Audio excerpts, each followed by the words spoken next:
नमस्कार दोस्तों, study with ओझा में आपका बहुत बहुत स्वागत है। दोस्तों कैसे हैं आप लोग? आई होप अच्छे होंगे। दोस्तों हमेशा की तरह एक और वीडियो के साथ हाजिर हूँ, टॉप 10 सीरीज के साथ, जो कि आपके एग्जाम के लिए काफ़ी इंपॉर्टेंट है। तो चलते हैं, देखते हैं कि आप लोग की यूपीएसआई की तैयारी कैसे चल रही है और आप लोग जीके के टॉप 10 क्वेश्चनों में से कितने क्वेश्चन का आंसर कर पाते हैं। वीडियो के लास्ट में आप अपना स्कोर हमें कमेंट बॉक्स के माध्यम से बता सकते हैं। तो चलते हैं, टेस्ट को शुरू करते हैं और देखते हैं आज का पहला क्वेश्चन क्या है।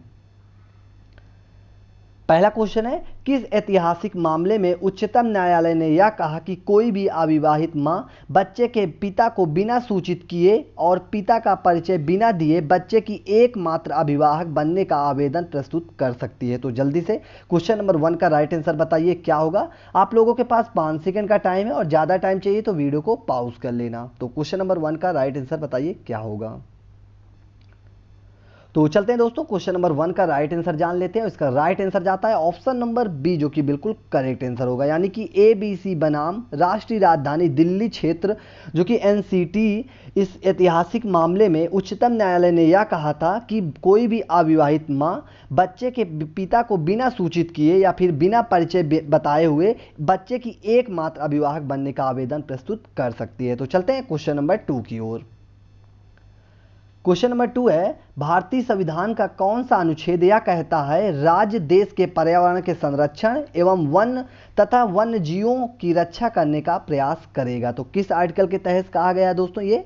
जल्दी से क्वेश्चन नंबर 2 का राइट आंसर बताइए क्या होगा। अनुच्छेद 24 में या फिर अनुच्छेद 48 के ए में या फिर अनुच्छेद 36 में या फिर अनुच्छेद 12 में। तो इसका राइट आंसर बताइए कि क्या होगा।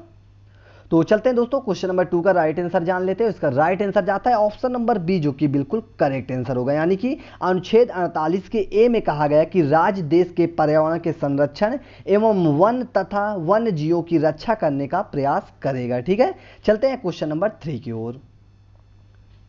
क्वेश्चन नंबर 3 है, टर्फ रॉक किसका एक उदाहरण है? तो फटाफट बताइए दोस्तों, किसका एक उदाहरण है। 4 ऑप्शन है, इसका राइट आंसर बताइए क्या होगा। तो चलते हैं दोस्तों, क्वेश्चन नंबर 3 का राइट आंसर जान लेते हैं। इसका राइट आंसर जाता है ऑप्शन नंबर बी। अगर आप लोगों ने दिया है तो बिल्कुल करेक्ट है, यानी कि अग्नेय चट्टानों का एक उदाहरण है। ठीक है, इसका right answer option number B होगा। चलते हैं क्वेश्चन नंबर 4 की ओर। क्वेश्चन नंबर 4 है, राष्ट्रीय कृषि और ग्रामीण विकास बैंक नाबार्ड द्वारा प्रदान किए जाने वाली कृषि ऋण की अधिकतम अवधि क्या होती है? तो जल्दी से बताइए दोस्तों, क्वेश्चन नंबर 4 का राइट आंसर बताइए क्या होगा। तो चलते हैं दोस्तों, सबसे पहले हम बात कर लेते दोस्तों नाबार्ड के बारे में। तो नाबार्ड की दोस्तों स्थापना जो हुई थी वो 12 जुलाई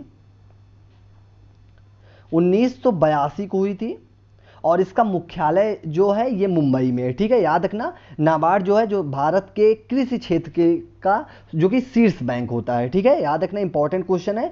और इसी के साथ इसका राइट आंसर भी जान लेते हैं। इसका राइट आंसर जाता है ऑप्शन नंबर ए, जो कि बिल्कुल करेक्ट आंसर होगा, यानी कि नाबार्ड द्वारा प्रदान किए जाने वाली कृषि ऋण की अधिकतम अवधि जो होती है दोस्तों ये 15 साल होती है। ठीक है, याद रखना। और यहीं पे अगर आपसे न्यूनतम वर्ष पूछ ले तो न्यूनतम जो होती है 3 वर्ष होता है। ठीक है, तो दोनों याद रखना, अधिकतम और न्यूनतम दोनों याद रखना। चलते हैं क्वेश्चन नंबर 5 की ओर।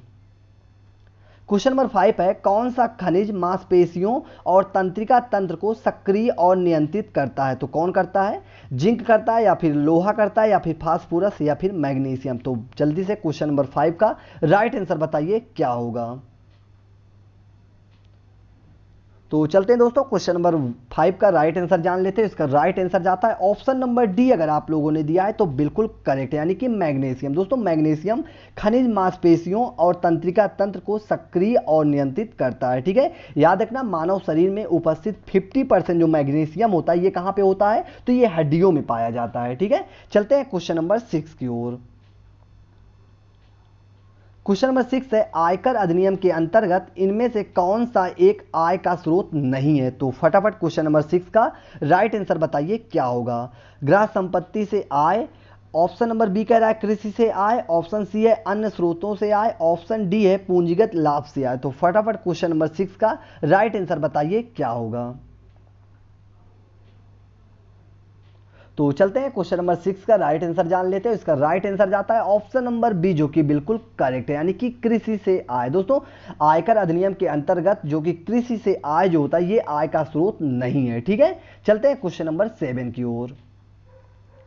क्वेश्चन नंबर 7 है, वेदों में संपूर्ण सच्चाई निहित है, यह व्याख्या किनके द्वारा की गई थी? तो जल्दी से बताएं दोस्तों, किनके द्वारा की गई थी?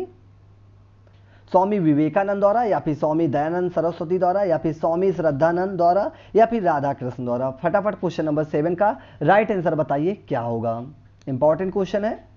तो चलते हैं क्वेश्चन नंबर 7 का राइट आंसर जान लेते हैं। इनका राइट आंसर जाता है ऑप्शन नंबर बी, जो कि बिल्कुल करेक्ट आंसर होगा, यानी कि स्वामी दयानंद द्वारा। दोस्तों इनका पूरा नाम स्वामी दयानंद सरस्वती है, जो कि इन्होंने 1875 में आर्य समाज की स्थापना भी किया था। याद रखना, इंपॉर्टेंट क्वेश्चन है, कई बार आपसे एग्जाम में ऐसा क्वेश्चन पूछा गया है कि आर्य समाज की स्थापना कब और किसने किया था। तो याद रखना, स्वामी दयानंद सरस्वती ने 1875 में किया था। और इनका एक प्रमुख नारा था दोस्तों, याद रखना, स्वामी दयानंद सरस्वती का एक प्रमुख नारा है, वेदों की ओर लौटो का नारा इन्होंने ही दिया था। ठीक है, चलते हैं क्वेश्चन नंबर 8 की ओर।